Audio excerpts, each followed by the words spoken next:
সিরাজগঞ্জের শাহজাদপুরে অবস্থিত বিশ্বকবি রবীন্দ্রনাথ ঠাকুরের যে কাছারি বাড়ি রয়েছে সেই রবীন্দ্রনাথ ঠাকুরের কাছারি বাড়ি কিন্তু অনির্দিষ্টকালের জন্য বন্ধ ঘোষণা করা হয়েছে। আপনারা জানেন যে গত রবিবার একটি বিশৃঙ্খলা যে ঘটনা ঘটে সেই দর্শনার্থীর সঙ্গে একটি ঘটনা ঘটে যায় এবং রবীন্দ্রনাথের এই কাছারি বাড়ির যারা পরিচারিকা রয়েছেন এবং নিরাপত্তাকর্মী রয়েছেন তাদের সঙ্গে এক দর্শনার্থীর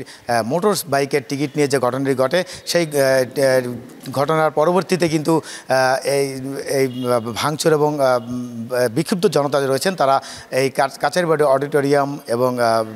দরজা জানালা ভাঙচুর করে। আমি একটু দেখানোর চেষ্টা করছি যে কাছারি বাড়ির যে অডিটোরিয়াম রয়েছে সেই অডিটোরিয়ামের দরজা জানালা সহ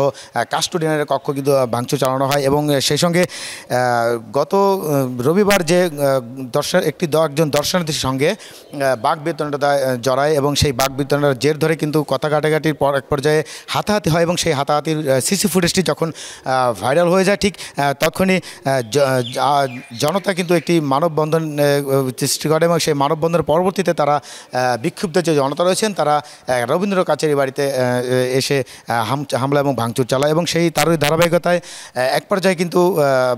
এই কাস্টোডিয়ান সহ এই নিরাপত্তা কর্মীদের কিন্তু মারধর করা হয় এবং তখনই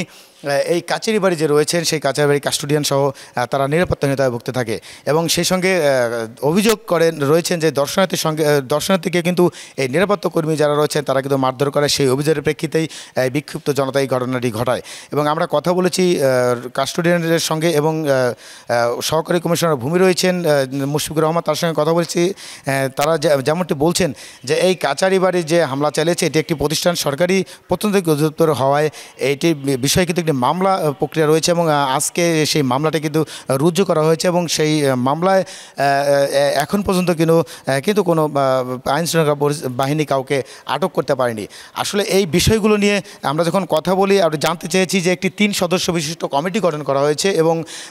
প্রত্নতত্ত্ব অধিদপ্তরের উপপরিচালক কামাল হোসেনকে প্রধান করে 3 সদস্যের একটি কমিটি গঠন করা হয়েছে এবং এই কমিটি 5 কর্মদিবস অবস্থায় কিন্তু তারা একটি তদন্ত প্রতিবেদন জমা দেবেন। তো আসলে এই কাছারি বাড়ি যে ভাঙচুরের যে ঘটনাটি ঘটেছে এটি একটি প্রত্নতত্ত্ব অধিদপ্তর হয় এখানে কিন্তু সরকারিভাবে কিন্তু একটি পৃষ্ঠপোষকতা করছেন বলে জানিয়েছেন।